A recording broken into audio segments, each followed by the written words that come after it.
All right, Shalom. I want to give all praises unto YAHAWAH, BAHASHAM, YAHAWASHI, BAHASHAM, RAWCHAA, QADASH. Double honors to the apostles and elders of Great Millstone.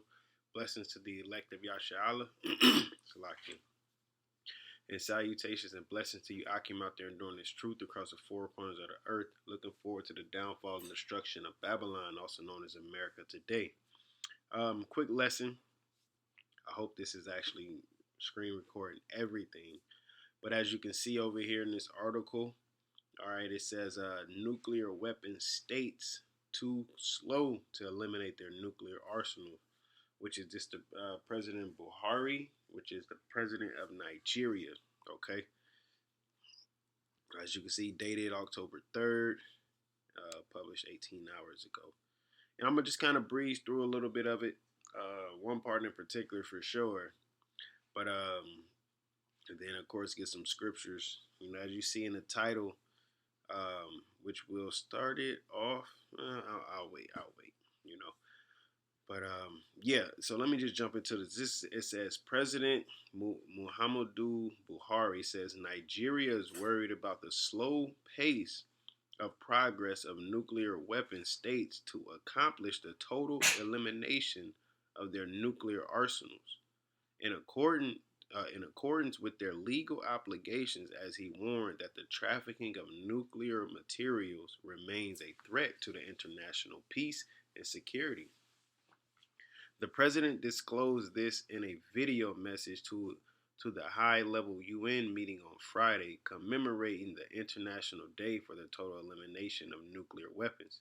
Buhari said Nigeria is committed to peaceful uses of nuclear energy, but is, however, worried about the slow pace of nuclear weapon states in disarming their nuclear warheads. And yeah, I remember I was having a conversation with a brother, and he kind of related, you know, nuclear energy to our energy. Okay, he said, "Here it is. You know, you can deal with somebody because we was, you know, speaking about, you know, giving your energy into certain things." He said you can deal with somebody and they can take your energy and utilize it the wrong way, you know, in the sense like how Esau does, you know, he takes something good and makes it bad. Okay, and that's what this guy's saying. He like, well, I'm cool with using it for peaceful uses, but everybody's at a slow pace disarming their warheads, you know, because hey, that's the scriptures. As thou become weak as we. Okay, America's not the only one who has the nuclear capability, you know, all like that. All right. It says we are concerned about the slow pace of progress by nuclear weapon states to accomplish the total elimination of their nuclear arsenals in accordance with their legal obligation. He added that for humanity to avoid the cost of nuclear accidents and trafficking, the disarming of nuclear weapons is critical, right? The best approach to avoid damage associated with nuclear materials such as humanitarian crises, accidents, disasters, and criminality is a total elimination of nuclear weapons, he added. He emphasized that Nigeria had played a role in negotiating the African Nuclear Weapon Free Zone Treaty, all right, which is also its Palindaba Treaty, and urged the universalization of the NPT, which is a Nuclear Weapon Free Treaty, depending on strict compliance with its three pillars, namely disarmament, non-proliferation, and peaceful uses of nuclear energy. And we're at a time where that is, you know, countries is gearing up for war, man. All right, countries is gearing up for war. So I'm gonna pause right here, and then I'm gonna get a couple scriptures. So this right here, this is Habakkuk 2 and 3, right? It says, man, you can like really. I'm gonna just get to with it. It says, Salakia, this is not trying to zoom out properly. It's Habakkuk 2 and 2. It says, "In the Most High Yahweh answered me and said, Write the vision and make it plain upon tables, that he may run that readeth it." Meaning these prophecies, the mysteries of these scriptures, Make it plain, break it down, show the people, give them warning. All right. Yeah, this mug running out of space. Okay, it says, for the vision is yet for an appointed time, but at the end it shall speak and not lie. Though it tarry, wait for it, because it will surely come, it will not tarry. I mean, what the Most High has written within these scriptures to come to pass will come to pass. Okay, and today we're going to deal with nuclear weapons. All right, the war, the Third World War that is coming, man. Okay, that's prophesied throughout the scriptures. All right, because what did it say? It say, it says that the compliance with its three pillars, namely disarmament, non-proliferation. All right, let's double that. Non-proliferation, rapid increase in number. Hey, they're gearing up for war and peaceful use of nuclear energy, which nobody's really, they like, man, we about to make some warheads. We about to get some weapons because these nations know these countries. The Lord is putting the spirit on them. All right, the Lord. I'm gonna have all kind of crazy, screenshots, so to speak, but it's all good. But the Lord is putting the spirit on these nations, man. All right, He said, hey, man. But first of all, because He's talking about new clean energy, which I agree. I agree. It should be utilized that way. All right, but this ain't the time for that. It tells you that in Ecclesiastes, the 3rd chapter. There's a time and a season for everything and every purpose, man. And this is just a time of war. This is the time of judgment. This is time of destruction by way of nuclear capability, because it was prophesied. That is the second death, man. Okay, I just did a lesson a couple of days ago about that. That's through the Spirit. That second death will be that fire. Okay, the first death was that water, the flood during the time of Noah. The second death is in these time, in these last days, by way of fire, man. And this is Isaiah 54:16. It says, behold, I have created the smith that bloweth the coals in the fire, and that bringeth forth an instrument for his work. The Lord put the spirit upon these scientists to create these weapons, to utilize them in a destructive manner, because that is part of the judgment that has to be set upon Babylon, as well as certain other countries upon this face of the earth, man. But that's the ultimate judgment. That's that second death. Because after that, after Babylon is gone, that's basically cutting the head off on a snake, man. Okay? After that, then Yahshua is gonna rise, eventually. Okay, but they're gonna see that's the Most High. That's what He does, man. He takes the big dog and knocks them off the pedestal. Like, now what? Who won it? That's why when they went to Rahab, if I'm not mistaken, that was her name, and she said, when the spies went to her, and it's like, oh, that's your power. They heard about the Most High. They heard about what He did. So the same, they're gonna see. They're gonna see Babylon burning, Babylon smoking, standing afar off, as the scriptures say, man. All right. So the Lord is going to declare His name in this earth once again. He's doing it right now by way of the prophets. People hear the name Yahawah. Okay, they hear that name. They hear the name YAHAWASHI. They hear the name Yashala. We're going to be glorified through Him, man.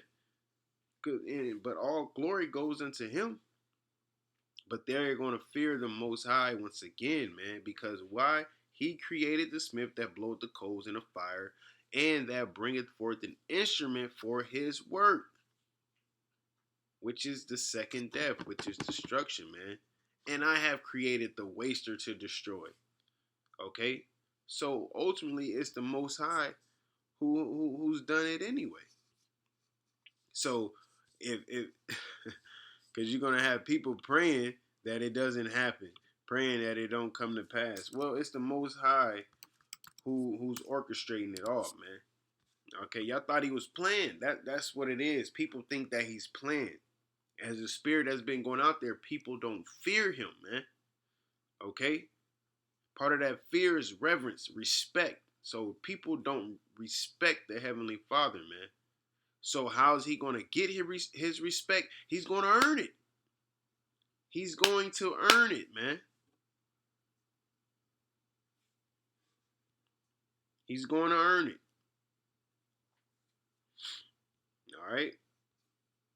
So we in Joel, 3, because this is beautiful, man. It's coming to pass.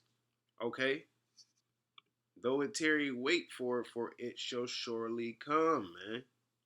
See, people, oh, y'all been out here for such and such long. Hey, the scriptures speak on that. There shall come in the last days scoffers, scoffing after their own lust, saying, where is the promise? Right? What is that promise? The things that the Lord said he's going to do, man. Judgment and salvation, ultimately. All right? But this is Joel chapter 3, verse 1. It says, for behold, in those days and in that time, right? Okay, I know, I'm running out of space. When I shall bring again the captivity of Judah and Jerusalem, which is it's happening, it's here. We've gotten our heritage back. We've gotten the name back. The Lord showing us mysteries. Okay, he's showing chariots every other day. He's starting to bring the chariots to the camps. He's starting to bring the chariots to the camp. So all the time people thought we was tripping, we was crazy, we was on drugs, whatever that they thought. The Lord is showing forth his power, man. He's about to shut them up. It says, and I will also gather all nations and will bring them down into the valley of Jehoshaphat and will plead with them there for my people and for my heritage Israel.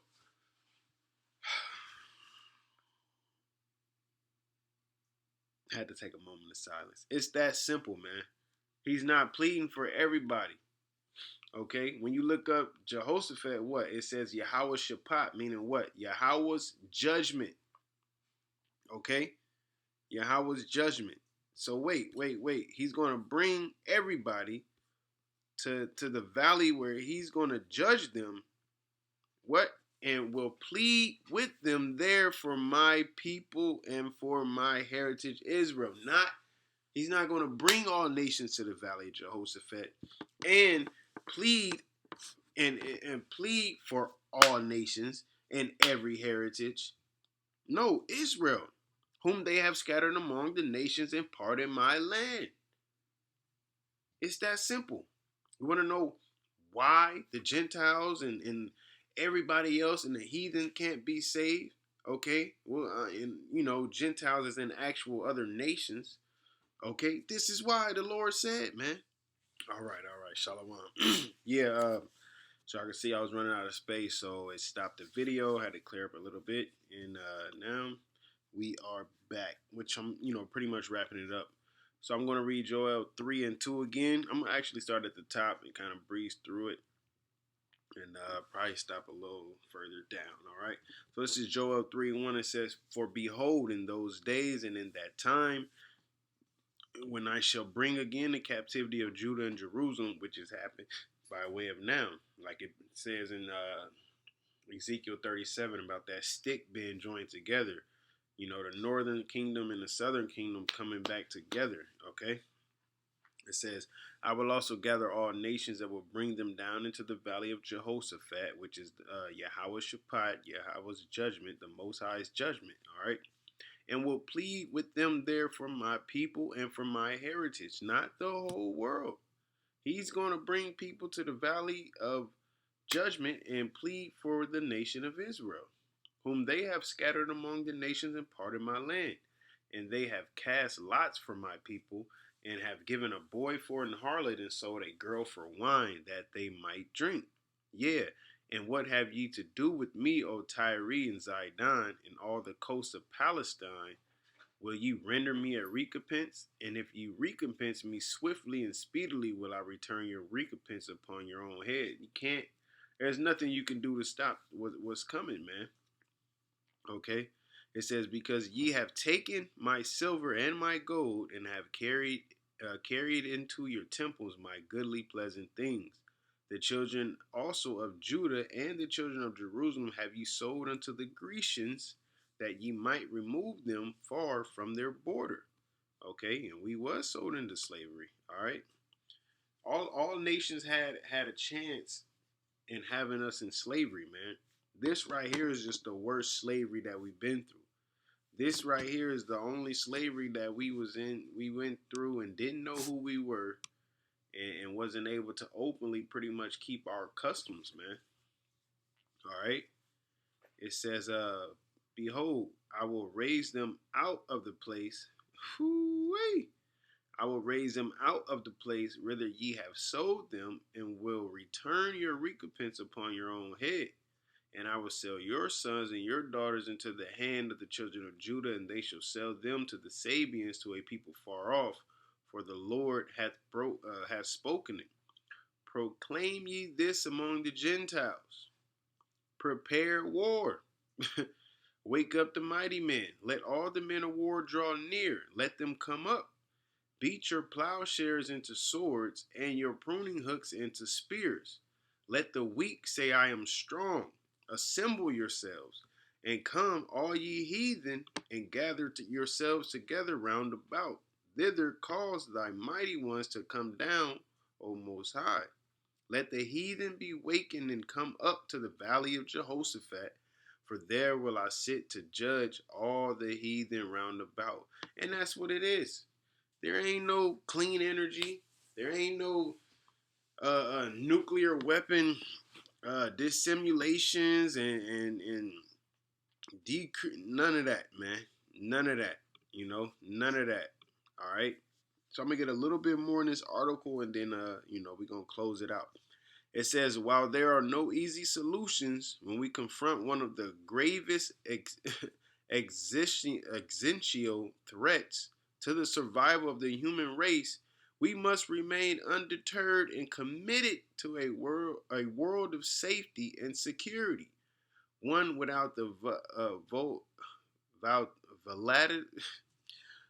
This word killing me. Volatility posed by nuclear weapons, the president said. So pretty much he wants to get rid of the Most High's weapon that he's going to use to judge the nation, man. Predominantly America, also known as Babylon. Okay? All right? So that's there is not going to stop, man. Okay? It's not going to stop. The scriptures speak too much about these weapons, the glittering sword, the waster to destroy, the stars falling. You know, you got Isaiah 34, which we read. You got Malachi. Man, they're all over. Okay, they're all over, and as you can see, the Lord told them to beat their pruning hooks and their plowshares into swords, man. Okay, basically prepare for. He said that prepare for war. This is the time for war, man. It's not the time for peace and clean nuclear energy usage. The Lord created the smith that blowed the coals in the fire, man. All right, we got to read that one. Matter of fact, we're gonna close it out on that one. We're gonna close it out on that one. Gotta read that again because I can't butcher that. This is Isaiah 54:16. Behold, I have created the smith that bloweth the coals in the fire, and that bringeth forth an instrument for his work. And I have created the waster to destroy. Man, the Most High created these things because he's the one that's going to bring the judgment. All right? It's all up to him, and it's on his time. Okay? Hey, so with that, I want to give all praises to YAHAWAH, BAHASHAM, YAHAWASHI, BAHASHAM, RAWCHAA, QADASH. Double honors to the apostles and elders of Great Millstone. Blessing to the elect and salutations. Blessing to you, Akim, out there across the four corners of the earth. And blessing to you, women and children that follow. Shalom.